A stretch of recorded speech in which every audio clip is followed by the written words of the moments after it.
Hello everyone, welcome to chapter 76 on my RLDR Custom Creations YouTube channel, and today we are living in the land of confusion.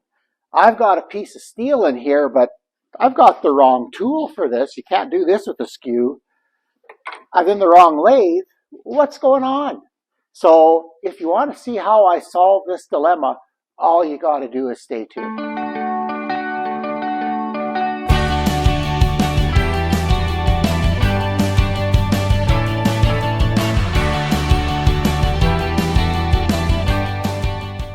Yes, this is my Laguna 2436 with a piece of steel in my one-way stronghold chuck.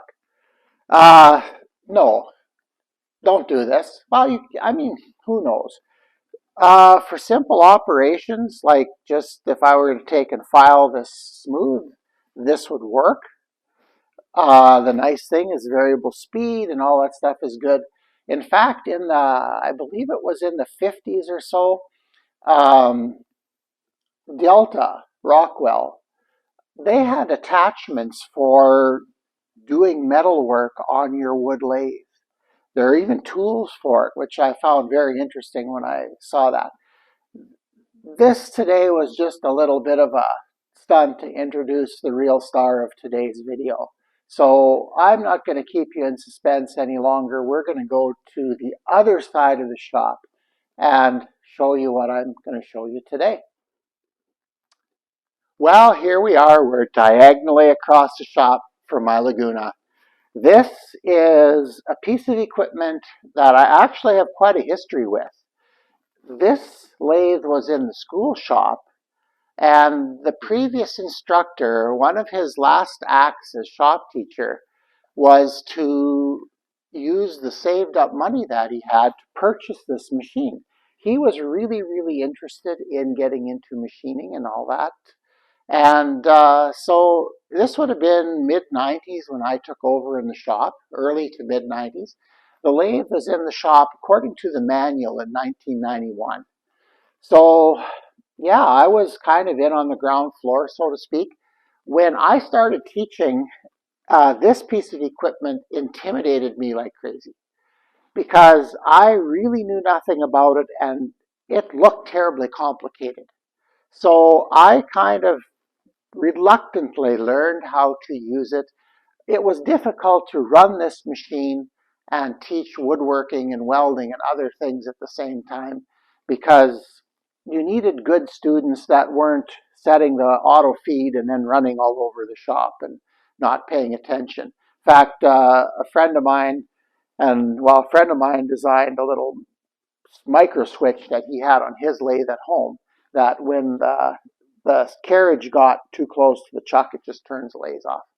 So that's awesome. But anyway, this lathe is House of Tools brand. I guess that would be equivalent kind of to a Grizzly now. House of Tools used to be a prominent tool retailer.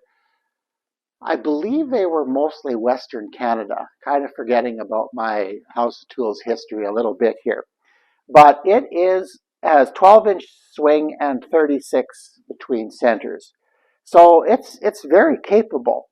It has power feed on the longitudinal axis and also power feed on the cross axis as well. I'm not sure if I'm getting all those terms right. So if there are any machinists out there that are watching me, please forgive me. I will learn again. The history of this thing is when I got there, I started learning to use it. And I had some really, really capable students. We did some fairly basic projects. The one thing we did was a plumb bob. That seems to be a standard beginner metal lathe project. We started using it in conjunction with our welding program.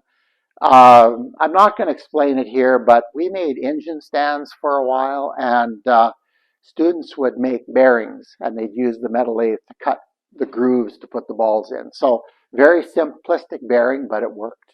So yeah, this is, it's got, this goes in forward and reverse, this goes in forward and reverse. It's a very capable lathe. the one goal that I have, I want to learn how to cut threads on this. This is, to me, that would be, I've kind of told myself, if I can cut threads on this lathe accurately, I'm a machinist. Okay. Um, yeah. Actually, what really got me thinking about this machine again was this tool rest that I built a few chapters ago. When I started with this rod, and the one thing is too, and the steel people understand it, and I don't have that much of a background in steel that I know, excuse me, that I know it all. But sometimes 1 inch shaft is a little over or a little under, or depending on whether it's hot rolled, cold rolled, all that stuff. Anyway, whatever I bought, this 1 inch shaft would not slide into the banjo. It wouldn't. So I actually did it on this lathe with as taken apart as it was. The part that I took apart was the saddle here. This came apart. So, but this all worked. So I put it in, took a file, and luckily it didn't need much, so I just cleaned it up. But now I could go in here, I could clean this up really nicely. Anyway, so this is what got me into it again. And a friend of mine, we were talking about it one day, and he calls me up one day and says, "Hey, I've got some time. Are you interested?" And I said, "Oh, yes, I am." So we spent a couple hours on it and put everything back together that I'd taken apart, and then troubleshot and realized that the problem that I thought it was having was me, not the lathe. So, but that was good because I can be humble if it saves me money. So anyway, just a few other things about this lathe. I'm not going to run it today because it needs oil in everything. And I actually read the manual, found uh, what I think are the right oils to put in this part here, and I haven't added anything yet. And then I'm going to try to change oil in the gearbox as well. Excuse me, the manual says it's possible, but I haven't seen anything like to do that. So hopefully I just overlooked it. But anyway, the other nice thing about this lathe that I built for it when it was in school is you won't be able to see all of it, but I've got shelves in here where I can keep my calipers, my micrometers, all kinds of precision stuff is in here, and it's safe and out of the way. So this is really nice. I like this, and I made that when this lathe was at school. And it's got two drawer or cupboards in the ends as well on the stand. Those are heavier duty things. I think the other thing I'm going to do with this lathe is the combination of wood and metal is a bad combination in a shop. So I think what I'm going to do is I'm going to build a cover for this thing. Probably just some light tarp, maybe even just tape the seams together because my wife is busy enough as it is and I don't want to give her another project to frustrate her. So probably vapor barrier tape, the blue stuff. That's pretty tough. Take a couple of Dollarama tarps, tape them together, make it fit. It'll look ugly, but it'll keep the dust off of the machine, which is quite important. It's quite clean right now, which is really good, but I'm going to continue lubricating and cleaning for the next few weeks. But yes, eventually you will see video or content with this thing because it's so cool to be able to not just turn wood, but turn metal as well. So anyway, I don't want to bore you anymore with this. I was excited about this, and I thought, nope, I'm going to share this.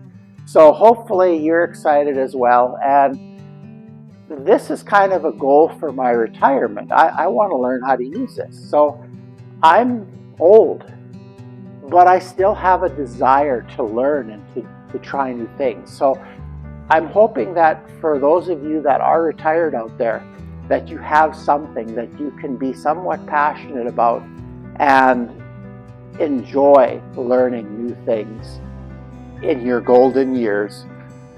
I'm sorry, I still have trouble thinking of myself at that level. So anyway, The weekends, this is Friday morning, so the weekends hasn't quite started yet, but you'll see this today yet. This is the weekend edition, and we'll probably do, well, of course, we'll have something for you in next week, but rather than tell you the exact day and everything, I'm just going to do this.